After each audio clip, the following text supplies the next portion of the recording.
자, 우리는 지금 성령 세례를 받은 그 예수님의 제자들에 대한 이야기를 우리가 함께 읽고 있습니다.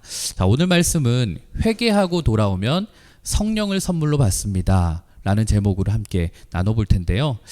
자, 이제 우리가 지난주에 뜨겁게 그 성령을 체험한 그 제자들의 이야기 속에서 그것을 바라보는 사람들 가운데 교회 다니지 않는 사람들, 하나님을 모르는 사람들, 이런 사람들은 그것을 바라보면서 와, 참 은혜롭다, 대단하다라고 말한 것이 아니라 아, 저 사람들 성령 받은 거 저거 술에 취한 거야, 이렇게 조롱을 했어요. 그런데 베드로는 그 얘기를 듣자마자 아니다, 우리는 술에 취한 것이 아니라 성령 세례를 받았기 때문이다, 뜨겁게 성령을 체험했기 때문이다 라고 그렇게 강조했어요. 자, 그런데 특이한 거는 우리 그거죠.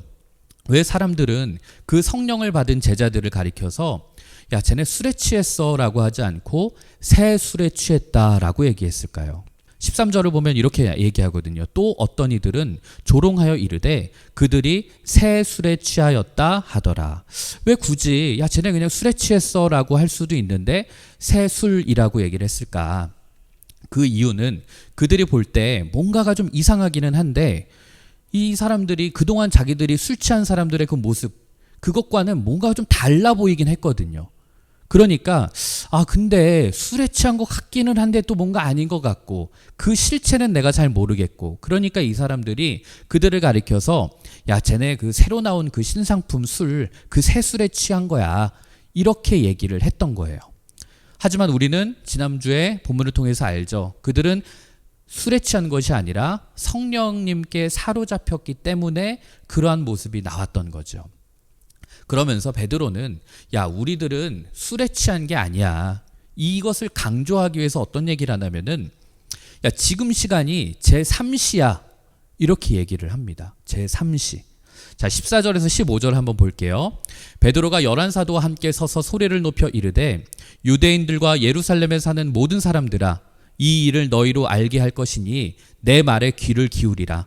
때가 제3시니 너희 생각과 같이 이 사람들이 취한 것이 아니라, 이렇게 말해요. 여러분, 제3시라고 하면 우리 생각으로는 그럼 오후 3시인가? 이렇게 생각할 텐데 유대인들, 그 히브리 사람들이 생각하는 그 시간 개념과 우리가 쓰는 시간 개념이 사실은 다릅니다.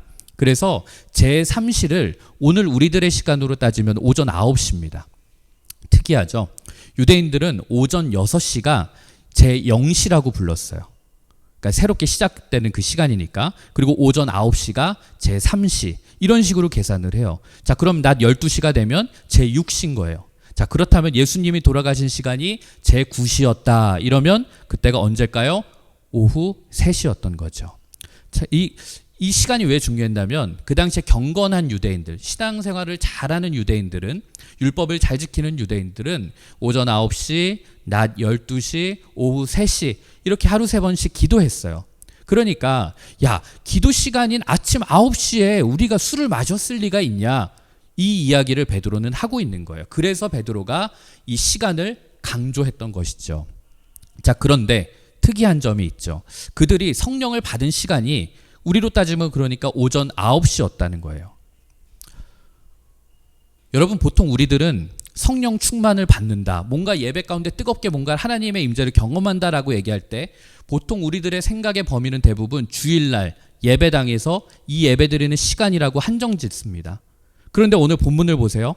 성령님은 주일 예배당 예배 시간뿐만이 아니라 아침 9시에도 임하실 수가 있는 거예요. 그러니까 우리가 믿는 성령 하나님은 어떤 별도의 장소나 어떤 특정한 시간에 얽매여 계신 분이 아니라는 거예요. 저는 여러분들이 이 예배당, 교회 안에서뿐만이 아니라, 그리고 이 시간에서뿐만이 아니라 월요일 아침에도, 그리고 화요일 아침에도, 아니 밤 9시에도, 어느 시간 어느 장소 어떤 관계 속에서 상관없이 성령님의 능력에 힘입어서 그 말씀을 따라 사는 여러분들이 되었으면 좋겠습니다. 가장 바쁜 시간, 여러분들에게도 아침이겠죠. 등교하는 시간 혹은 아침 학교 가는 시간, 이 아침에도 성령님은 우리들에게 임재하실 수 있다라는 거예요. 그러므로 여러분, 그 시간은 바빠, 하나님과 함께하기 어려워, 이렇게 단정 짓지 말고 어쩌면 나에게 가장 분주하고 정신없을 수 있는 그 시간에도 성령 하나님을 기억하고 하나님의 말씀을 쫓아 사는 그런 사람들이 되었으면 좋겠습니다. 자, 그런데 베드로는 그곳에 있는 유대인들에게 설교를 해요. 근데 그 설교를 하는데 그냥 자기 얘기하는 것이 아니라 그 당시에는 이제 성경, 신약, 구약 이 성경책이 없었거든요. 구약만 있었거든요. 그런데 여기서 베드로가 구약의 말씀들을 인용하면서 그 사람들한테 설교를 합니다. 자, 이걸 보면서 그런 생각이 들어요. 여러분, 사람은 누구나 자기의 관심 분야로서 상황과 어떤 환경을 분석하고 해석하려고 그래요. 무슨 말이냐면 만약 베드로의 관심이 의학이었다라고 하면 베드로는 아마 그들의 성령 체험을 의학적으로 해명했을 거예요. 야, 그들이 땀 흘리는 땀방울이 어땠는데 그들의 체온이 어떻게 올라갔고 그들은 정신과적으로 이러이러한 상태였고, 사람은 누구나 자기 안에 있는 것으로 그걸 해명하고 해석한다는 거예요. 베드로의 관심이 만약 문학이었다면 이것을 굉장히 문학적으로 시적으로 해명했을 겁니다. 그러나 베드로는 하나님의 말씀에 관심이 있었어요. 그렇기 때문에 하나님의 말씀을 근거해서 지금 이 이해가 되지 않아 보이는 이 성령 충만의 상황을 해명하고 있는 거예요. 저는 오늘 여러분들에게 한번 묻고 싶은 거예요. 여러분들의 관심사는 뭐예요? 여러분들 안에 차 있는 거는 뭐냐고요? 여러분들이 세상을 바라볼 때 끼고 보는 안경이 있을 거라고요. 그 틀이 있을 거라고요. 그 관점이 뭐냐는 거죠. 그게 어떤 사람들은 이 세상의 어떤 흐름을 읽는 데 있어서 제일 중요한 틀이 예능 프로그램의 어떤 지금 트렌드가 될 수도 있겠죠. 혹은 패션에 관심 있는 친구들은 세상을 바라보고 내가 어떻게 살아가야 되는지에 대한 그 관심의 안경이 패션에만 있을 거예요. 아니면 어떤 사람들은, 여러분들은 아니겠지만 어떤 어른들은 정치에만 맨날 함몰되어 있으니까 세상 모든 돌아가는 것들이 다 정치적인 틀로만 보일 거예요. 그런데 여러분, 우리가 성령 하나님 안에 있을 때 그때 우리들의 관심사는 하나님의 말씀이 되어야 된다는 거예요. 그리고 하나님은 우리들을 그렇게 이끄신다는 거예요. 그리고 하나님의 말씀이 우리들의 틀이 되고 우리가 세상을 바라보는 그 관점의 안경이 될 때 우리들은 지금 일어나고 있는 이 세상의 흐름, 그리고 우리들의 상태, 내 주변에 있는 관계, 이것들을 올바르게 해석해낼 줄 있다는 거예요. 자, 그런데 베드로가 유대인들에게 하는 이 설교에서 단순히 그냥 구약에 있는 거 아무거나 인용하지 않았어요. 요엘서라고 하는 그 성경의 본문을 가지고 인용을 하는데 오늘에서는 20, 21절이에요. 주의 크고 영화로운 날이 이르기 전에 해가 변하여 어두워지고 달이 변하여 피가 되리라. 누구든지 주의 이름을 부르는 자는 구원을 받으리라 하였느니라. 자, 20절은 이건 이제 장차 다가올 인류의 어떤 그 종말의 때, 그 마지막의 순간을 예언했던 그 요엘서의 말씀이거든요. 그러니까 지금 베드로는 그 당시에 있던 유대인들에게 지금 이 이야기를 하는 거죠. 그러니까 유대인들은 이걸 딱 보고 딱 알았을 거예요. 아, 언젠가 인류가 마지막의 날, 인류가 끝나는 그 날을 이렇게 얘기하는 거구나. 자, 그런데 그런 인류의 마지막이 오는 이때 누구든지 주의 이름을 부르는 자는 구원을 받을 것이다. 이 이야기를 하고 있습니다. 그러니까 베드로는 거기 있는 유대인들에게 야, 회개하고 그리고 예수의 이름을 부르는 자는 구원을 받게 돼. 이 이야기를 설교로 선포하고 있는 겁니다. 자, 결국 우리들의 인생에도, 저와 여러분 인생에도 반드시 찾아올 그날이 있어요. 어떤 모습인지는 몰라요. 하지만 우리 모두는 종말의 때를 맞이할 거고 죽음이라는 순간을 맞이할 텐데 인생의 그 마지막 순간에 누구든지 주의 이름을 부르는 자는, 예수 그리스도의 이름을 부르는 자는 구원을 받는다. 지금 복음의 단순한 진리를 베드로는 설명하고 있는 거예요. 자, 그러면 우리 그런 생각하게 되죠.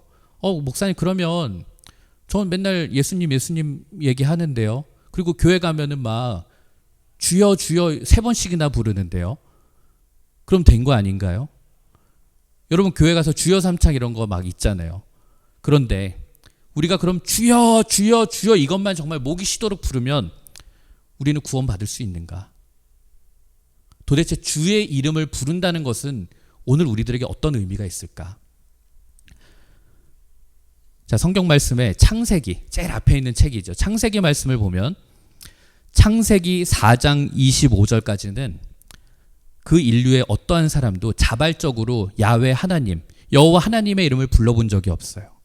그런데 창세기 4장 26절에 들어서서 에노스의 때가 되어서 비로소 사람들이 하나님의 이름을 부릅니다. 자, 에노스라는 사람, 이건 사람 이름이에요. 근데 사람 이름인 동시에 이 에노스라는 이름 뜻에는 죽을 수밖에 없는 존재라는 의미의 보통 명사도 갖고 있어요. 그러니까 사람은, 인간은 누구나 내가 언젠가 죽을 것이야, 나의 어떤 죽음의 상황을 스스로 알기 전까지, 그 상황을 직면하기 전까지는 하나님을 필요로 하지 않았다는 거예요. 그러나 인간들이 죽음이라는 것이 다른 사람의 죽음이 아니라 이 이야기는 나의 이야기구나, 죽음이라는 것이 다른 사람, 저 멀리 있는 사람의 상황이 아니라 나에게도, 내 인생도 언젠가는 죽음으로 끝나는 것이구나, 이것을 사람들이 깨달았을 때 그들은 비로소 하나님의 이름을 불렀다는 거예요.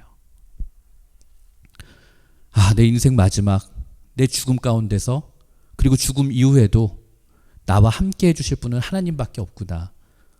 제가 예전 설교 때 얘기했잖아요. 제가 군대를 갔을 때 나를 끝까지 지켜줄 수 있을 것 같았던 우리 부모님, 우리 가족들, 이 단순히 군대라는 공간으로 분리만 돼도 나를 어떻게 해줄 수가 없구나. 그러면 내가 죽는 그 순간에 우리 부모님 내 곁에 없을 텐데, 그럼 죽는 바로 그 순간까지 나와 함께 해주실 수 있는 분은 누구지? 하나님이시구나. 저는 그때 제가 진짜로 신앙을 갖게 되었어요. 여러분들 인간이 하나님의 이름을 부르는 거, 이것은 나도 언젠간 죽을 수밖에 없는 존재구나, 내 인생은 유한한 존재구나라는 것을 하나님 앞에 겸손히 고백하는 행위입니다.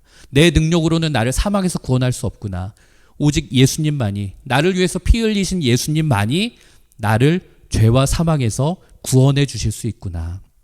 따라서 인간이, 우리들이 하나님의 이름을 부른다는 것은 나는 에노스다, 나는 죽을 수밖에 없는 존재다, 이것을 하나님 앞에 겸손히 고백하는 거예요. 저는 오늘 여러분들에게 한번 물어보고 싶습니다. 여러분, 나는 구원받았다라는 어떤 확신을 갖고 이 자리에 앉아 계신가요? 나는 구원받은 그리스도인이지, 라는 그런 마음으로 이 자리에 있는지 한번 여쭙고 싶은 거예요. 근데 여러분, 대답은 그렇다는 거예요. 여러분 한 사람 한 사람이 마음에 하나님이 진짜 살아계신 걸까? 저 얘기가 진짜일까? 이런 마음이 들고는 있지만, 그래도 이 자리에 나온 게 여러분의 의지로 나온 게 아니라는 거죠. 성령 하나님이 여러분들을 이 자리로 이끄셨다라는 거예요. 자, 그러면 목사님, 전 이제 그럼 구원 받았으니까 끝난 거 아닌가요? 더 이상 제가 이제 하나님의 이름, 주의 이름을 부를 필요는 없는 거 아닐까요? 근데 그렇지 않다라는 거예요. 여러분, 구원받은 우리들 역시, 구원의 확신을 가지고 있는 우리들 역시 날마다 주의 이름을 부르면서 살아야 된다는 거예요. 자, 그런데 구원받기 전에 있던 사람들, 죄와 사망의 길로 가던 사람들이 주의 이름을 부르는 것과 우리는 좀 달라요. 우리는 매일매일 주님의 이름을 부르면서 살아간다는 것이 그분의 인격을 따라 사는 것이고, 그분의 그 생명을 의지하면서, 그분의 그 능력을 의지하면서 그분의 삶으로 내 삶을 표현하면서 날마다 예수 그리스도의 이름을 부르면서 살아가는 거예요. 여러분 부모님들을 보거나 혹은 여러분들이 교회를 있으면서 교회 어르신들을 한번 봐요. 물론 우리들에게 너무 존경스럽고 너무 대단하고 믿음의 유산을 물려주는 어른들도 계세요. 하지만 또 한편으로는 그런 생각 들지 않아요? 제가 여러분 나이 때는 그랬어요. 열심히 교회를 다니는 권사님들 있고 열심히 예배드리고 설교 듣고 성경도 많이 읽으시는데, 근데 왜 저분은 왜 저렇지? 분명히 저분 교회에서 신앙생활 너무 열심히 하시는데, 매일 교회 가서 사시는데 왜 안 변하시지? 막 예수님의 사랑에 대한 말씀은 유창하게 읽으시고 찬송가도 너무 뜨겁게 부르시는데 왜 안 변하시지? 그 이유에 대한 답을 저는 신학교에 가서 알게 됐어요. 그것은 우리가 입으로 주님의 이름을 불러서 받는 그 구원만 얻으려고 했지, 우리가 날마다 주님의 이름을 부르면서 살아가는 그 일에는 관심이 없었기 때문에 그래요. 여러분, 우리가 예수님을 믿어서 구원을 받았잖아요. 석가모니를 믿어서 구원받은 게 아니라고요. 그러면 예수님을 믿어서 구원받은 우리가 예수님의 이름으로 살아가는 것은 너무나도 당연한 우리들의 의무예요. 만약 그것이 싫다면 우리는 그리스도인으로 불릴 이유가 없겠죠. 우리가 지금 계속 읽고 있는 이 사도행전은 주님의 이름을 불러서 구원받은 사람들이 이제는 주님의 이름을 날마다 불러가면서 살아갔던 그런 사람들의 이야기예요. 오늘 베드로의 이 설교들을 너무 길기 때문에 제가 다 다루지는 않지만 이 베드로의 설교가 신학적으로 너무 탄탄하고 논리정연해요. 근데 신기하죠? 베드로는 고급 학문을 공부한 사람이 아니었어요. 갈릴리 출신의 어떻게 보면 많이 배우지도 못한 무식한 어부였어요.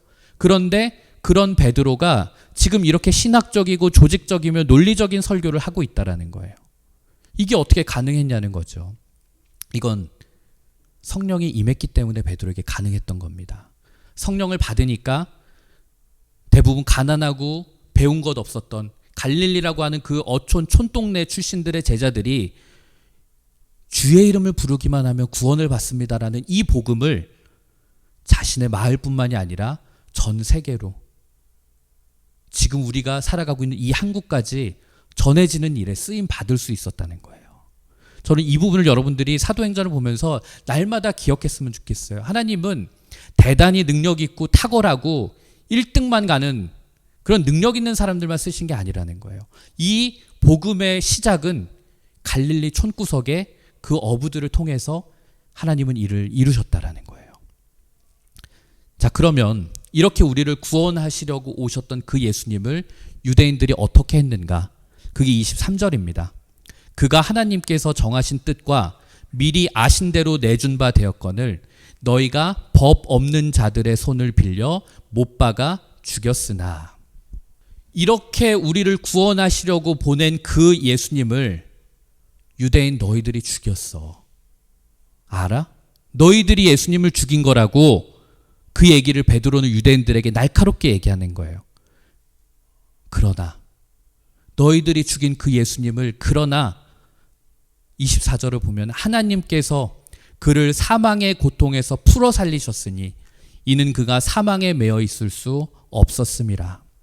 너희가 그렇게 미워서 죽였던 그 예수님, 그 예수님을 그 어떤 인간도 죽음으로 인생이 끝날 수밖에 없는데 하나님께서는 그 예수님을 부활하게 하시고 죄와 사망을 이기시도록 하시면서 그 예수가 너희들을 구원하러 오신 구원자다라는 것을 입증하셨다라는 거예요. 그러면서 33절 이렇게 말하죠. 하나님이 오른손으로 예수를 높이심에 그가 약속하신 성령을 아버지께 받아서 너희가 보고 듣는 이것을 부어주셨느니라. 그 예수를 하나님께서 친히 오른손으로 높이셨다. 예수님을 높여주셨다는 거예요. 그리고 그 예수님을 통해서 오늘 우리들에게 성령을 부어주셨다. 베드로는 유대인들에게 지금 그 복음의 엑기스를 얘기해주고 있는 거예요. 지금 나와 우리 이 예수님의 제자들에게 임한 그 성령 충만이라는 것은 그냥 어쩌다가 일어난, 그냥 어쩌다 발생한 그런 신비적인 일들이 아니라 이 모든 것들이 다 예수님을 통해서 하나님 나라가 임하게 된 그런 역사였다라는 것을 베드로는 지금 유대인들, 예수님을 그 십자가에 못 박았던 그 사람들에게 지금 강조하고 있는 거예요. 그리고 맨 마지막으로 이제 베드로는 이 설교 마지막에 이것을 강조해요. 36절인데요. 그런즉 이스라엘 온 집은 확실히 알지니 너희가 십자가에 못 박은 이 예수를 하나님이 주와 그리스도가 되게 하셨느니라 하니라. 너희들이 십자가에 못 박아 죽였던 그 예수님은 이제는 온 세상을 다스리시는 주님이 되셨고 그리고 인간을 죄와 사망에서 구원하시기 위한 구원자가 되셨어. 베드로는 유대인들에게 이 이야기를 강조합니다. 자, 그런데 이 설교를 들은 유대인들, 이 회중들의 반응이 어땠는가? 37절입니다. 그들이 이 말을 듣고 마음에 찔려 베드로와 다른 사도들에게 물어 이르되 형제들아 우리가 어찌할꼬 하거늘. 자, 여기서 보면은 유대인들이 이 베드로의 설교를 듣고 나서 마음에 찔림을 받았다, 이렇게 성경은 증언해요. 자, 근데 재밌는 건 저는 이 37절을 보기 전까지 이 이야기를 듣고 유대인들이 야, 베드로 무슨 헛소리 하고 있어. 뭐 예수가 뭐 죽었다가 무슨 부활하고 하늘로 올라가고 뭐 구원자가 되고 뭐, 야, 헛소리 하지 마.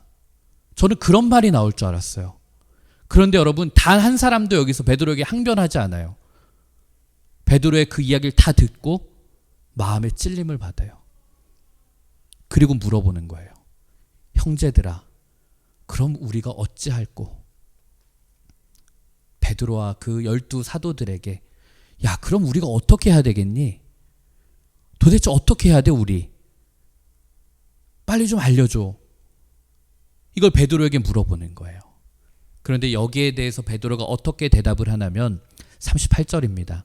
베드로가 이르되 너희가 회개하여 각각 예수 그리스도의 이름으로 세례를 받고 죄사함을 받으라. 그리하면 성령의 선물을 받으리니. 베드로가 알려준 방법은 딱 두 개였어요. 첫 번째, 너희의 죄를 회개하라. 그리고 두 번째는 예수 그리스도의 이름으로 세례를 받고 그리고 죄사함을 받아라. 딱 이 두 가지를 베드로는 강조했습니다. 자, 그런데 여기서 베드로가 세례라는 것을 얘기했는데 이 세례는 여러분, 단순히 여러분들이 그 물 이렇게 끼얹는 그런 세례, 어떤 방법적인 차원, 그 형식 이상을 베드로는 얘기하는 거였어요. 여러분, 세례를 받았잖아요. 그 세례를 받는다는 건 단순히 내가 물에 한번 풍덩 들어갔다가 혹은 내 머릿속에 물이 쭉 흘러내려가서 뭐 내 죄가 씻긴다, 이 수준이 아니에요. 세례를 받는다는 것은 이제부터 내가 살아 숨쉬는 내 모든 것들이 하나님과 관련이 있게 살아가겠습니다, 이 이야기인 거예요. 그래서 세례가 중요한 거예요. 하나님을 알지만 하나님과 아무런 상관없이 살아가는 사람들도 있어요. 잘 생각해 보세요. 안다고 그분과 상관이 있어서 살아가는 건 아니에요.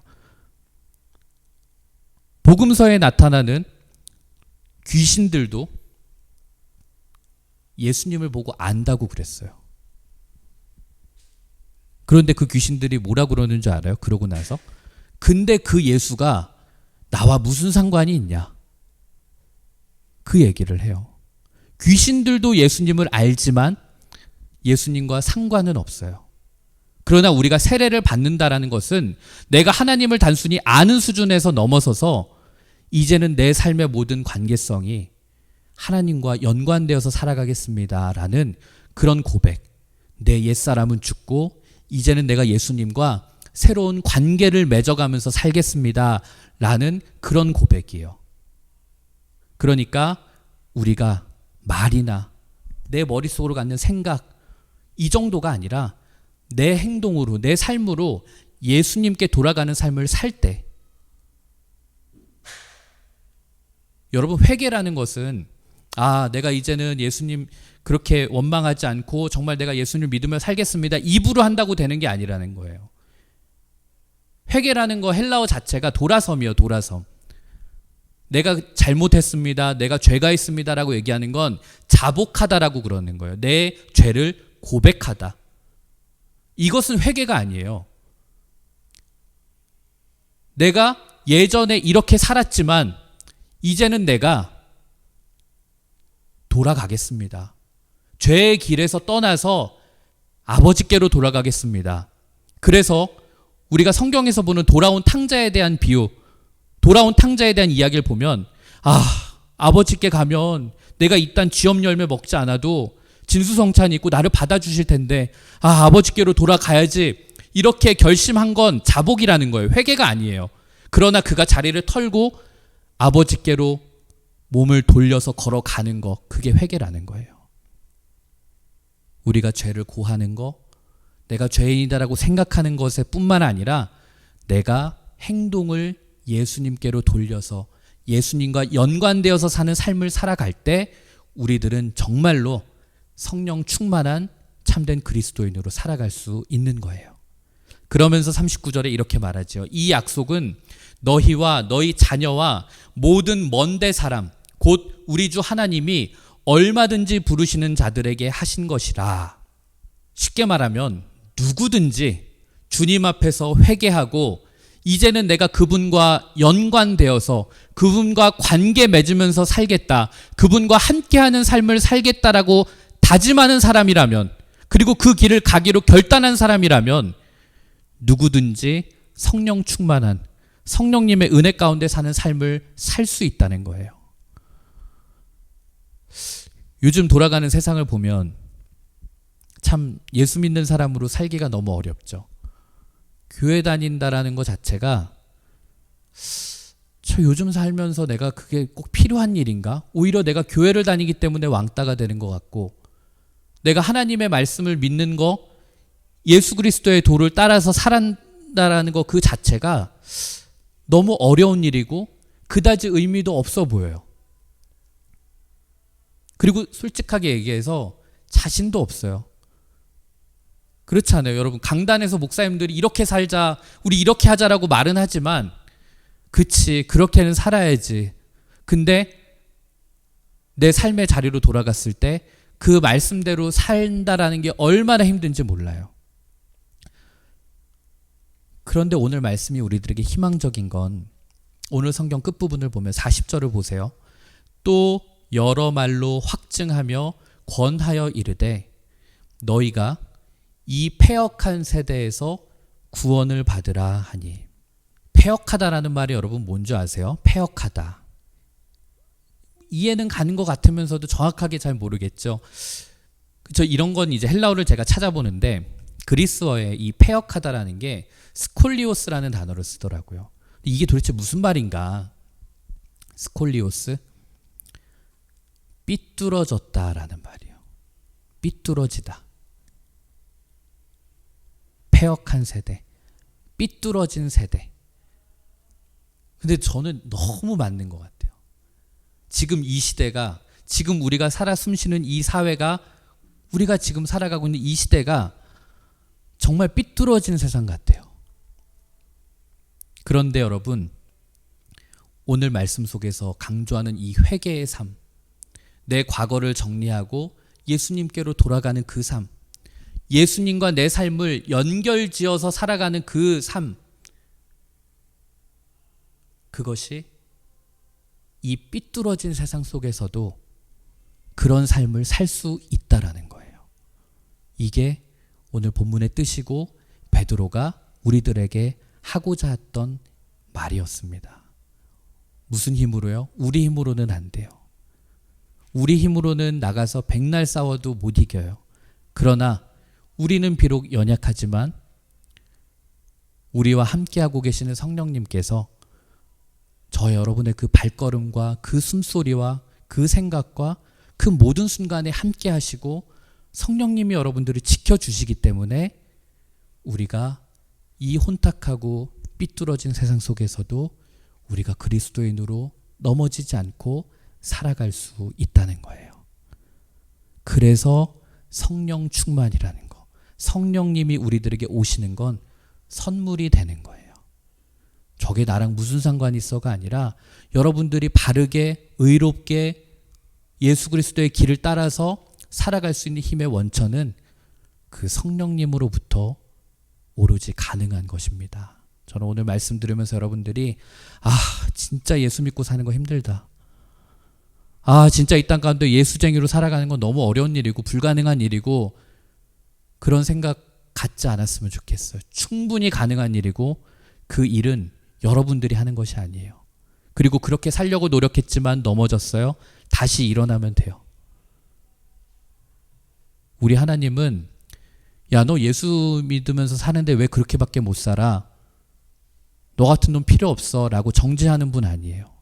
여러분들이 말씀대로 살려고 그러고 그래 오늘 말씀 듣고 나도 한번 학교에서 학원에서 예수 믿는 사람처럼 한번 살아봐야 되겠다 가서 살지만 알아요. 여러분 분명히 넘어지고 쓰러지고 낙심하고 힘들어요. 하지만 그때 다시 일어서서 주님께로 향하는 거, 그게 하나님이 저와 여러분에게 바라시는 모습이고 기뻐하시는 모습인 줄 믿습니다.